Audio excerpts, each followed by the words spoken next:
With so much chaos and turbulence in the world right now, it's very easy to get caught up in fear or hopelessness because it feels like everything's out of our control, doesn't it? Today I'm going to share some tips to help you take back that control, to create hope and help us start the peaceful revolution that this world needs.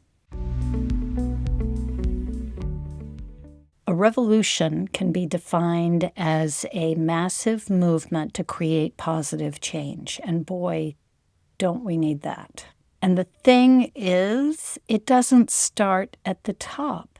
It can start on a micro level with you and everybody you know. It can start with micro leadership. You and I recognizing our ability to influence others. You don't need a title. You don't need to go to an office and work with other people. Everyone you interact with, you have an ability to influence. Are you maximizing that opportunity? Most people don't recognize the influence that they already have, and so they don't make the most of it. You have an opportunity to influence people in a positive way every time you interact with them.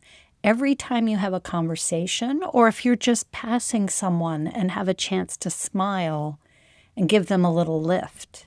The way to start a peaceful revolution is one person at a time, by each and every one of us leading by example, being the change we want to see. Now, I believe the number one goal that would help us solve everything, and we got a lot of things to solve, the number one goal we need to have is peace. And I don't just mean a lack of war, although that's a biggie and a great place to start. It means a lack of conflict.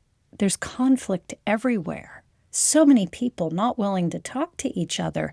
And if we can't talk to each other and understand opposing viewpoints, we'll never be able to broker agreements and foster progress. So there's two important qualities that you can work on building as part of your self-development, nurturing and helping to inspire others by the way you leverage this. The first one is peace. If we want peace in the world, it has to start with our own inner peace. And that starts by recognizing and learning to regulate our own emotions. So this topic is called emotional intelligence, and I'm not going to dig deeply into it here, but it's really important that you intentionally learn how to foster more inner peace. And in that way, you can lead every conversation from a place of calm and love. People with differing viewpoints will sense your intention to understand them, to have compassion for their viewpoints, even if you don't agree with them, and that will lessen their resistance to speaking with you and perhaps listening to what you have to say.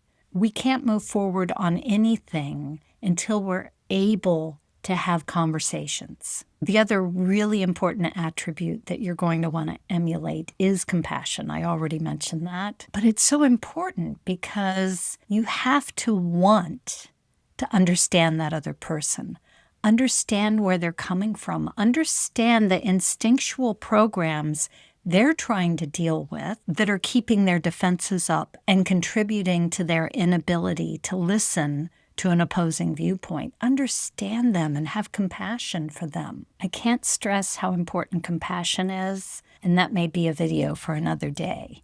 But for now, just remember that however you're showing up, you are leading by example and influencing everybody that you come in contact with. And when there are more examples of positive, compassionate leadership, others will start to emulate that same thing. They don't have good role models now, and that can start with you. If you'd like to learn more about micro-leadership and how you can contribute to this peaceful revolution we so desperately need, check out my new book. It's called A New Breed of Leader, and you can learn more at the link in comments.